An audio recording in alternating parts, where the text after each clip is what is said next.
প্রিয় দর্শক, এই ভিডিওতে জানতে পারবেন ইসরায়েলের হাতে আধুনিক প্রযুক্তির অদৃশ্য হাতিয়ার লেজার বিম সম্বন্ধে। ইসরায়েলের এই নতুন হাতিয়ারের নাম আয়রন বিম। আয়রন ডোমের পরিবর্তে আধুনিক প্রযুক্তির এই আয়রন বিম। ইহুদিবাদী দেশটি যুদ্ধের খরচ কমাতে অদৃশ্য লেজারকে হাতিয়ার হিসেবে ব্যবহার করার প্রযুক্তি আবিষ্কার করেছে। হামাস, হিজবুল্লাহ, হুতি আর ইরানের সঙ্গে সংঘাতের মধ্যে রণাঙ্গনে নতুন হাতিয়ার নিয়ে হাজির হয়েছে ইসরায়েল। শুধু তাই নয়, যৎসামান্য খরচে যাবতীয় আকাশপথের হামলা এই অস্ত্রটি আটকে দেবে বলেও দাবি করছে তেল আবিব। ইসরায়েলের এই হাতিয়ার গেম চেঞ্জার হতে চলেছে বলে মনে করা হচ্ছে। ইসরায়েল ডিফেন্স ফোর্স (আইডিএফ) সূত্রে জানা গেছে, আয়রন বিমের যাবতীয় পরীক্ষা সম্পূর্ণ হয়েছে। আগামী বছরের গোড়াতেই একে বিভিন্ন ফ্রন্টে মোতায়েন করবে ইহুদিবাদী সেনারা। এই আয়রন বিম আসলে কি?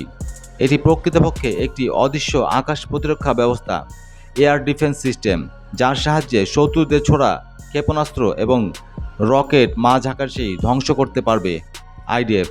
তবে কোনো পাল্টা ক্ষেপণাস্ত্র ছুড়ে নয়। উচ্চ ক্ষমতাসম্পন্ন লেজার বিম ব্যবহার করে এই ধরনের আক্রমণ আটকাবে আয়রন বিম। ইসরায়েলি প্রতিরক্ষা মন্ত্রণালয় জানায়, আয়রন বিম রকেট এবং ক্রুজ ক্ষেপণাস্ত্র ছাড়াও মর্টারের গোলা এবং ড্রোন ধ্বংস করতে সক্ষম। 2021 সালে এই হাতিয়ারের একটি নমুনা তৈরি করা হয়েছিল। তখন থেকেই আইডিএফের অস্ত্রাগারে আয়রন বিমকে যুক্ত করতে মরিয়া ছিলেন ইহুদিবাদী প্রতিরক্ষা গবেষকরা।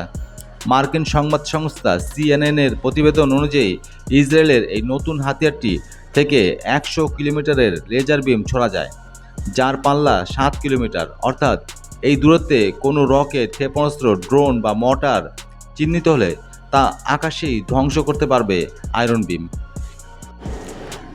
দ্বিতীয়ত, আয়রন বিমকে একরকম অদৃশ্য হাতিয়ার বলা যেতে পারে, কারণ লেজার বিম খালি চোখে দেখা যায় না। ফলে শত্রুর পক্ষে তাদের রকেট ও ক্ষেপণাস্ত্র ধ্বংস করতে কোন রাস্তা দিয়ে লেজার বিম ছুটে আসবে তা বলা কঠিন।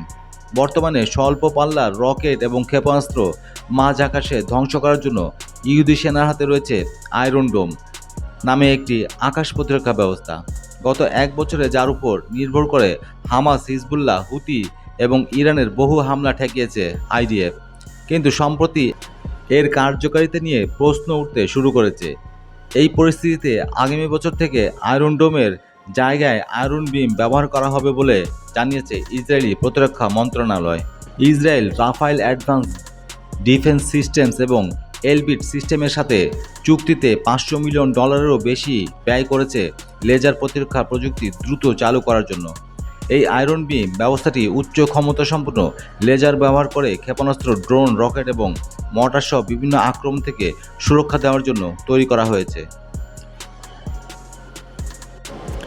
ইসরায়েলের প্রতিরক্ষা মন্ত্রণালয় জানিয়েছে, এটি যুদ্ধের ক্ষেত্রে একটি নতুন যুগের সূচনা করবে। এই সিস্টেমটি লেজার রশ্মি ব্যবহার করে লক্ষ্যবস্তুর গায়ে তাপ সৃষ্টি করে সেটিকে ধ্বংস করতে পারবে। আয়রন ডোমের তুলনায় লেজার ভিত্তিক এই প্রতিরক্ষা ব্যবস্থা আরও দ্রুত, কার্যকরী এবং ব্যয় সাশ্রয়ী হবে বলে বিশেষজ্ঞদের ধারণা। বিশেষজ্ঞরা মনে করছেন, ইসরায়েলের রাফায়েল কোম্পানির মতে প্রতিটি লেজার ভিত্তিক আক্রমণে খরচ প্রায় শূন্য।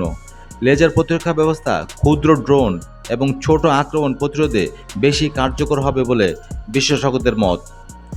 বিশেষজ্ঞরা মনে করছেন, আয়রন বিম ইসরায়েলের প্রতিরক্ষায় একটি শক্তিশালী স্তর হতে পারে এবং এটি ইরান ও তার মিত্রদের আক্রমণকে বাধা দিতে পারে। প্রিয় দর্শক, পরবর্তী ভিডিও আপলোড হওয়ার সাথে সাথে দেখতে চাইলে চ্যানেলটিকে সাবস্ক্রাইব করুন এবং পাশে থাকা বেল আইকনটি ক্লিক করুন।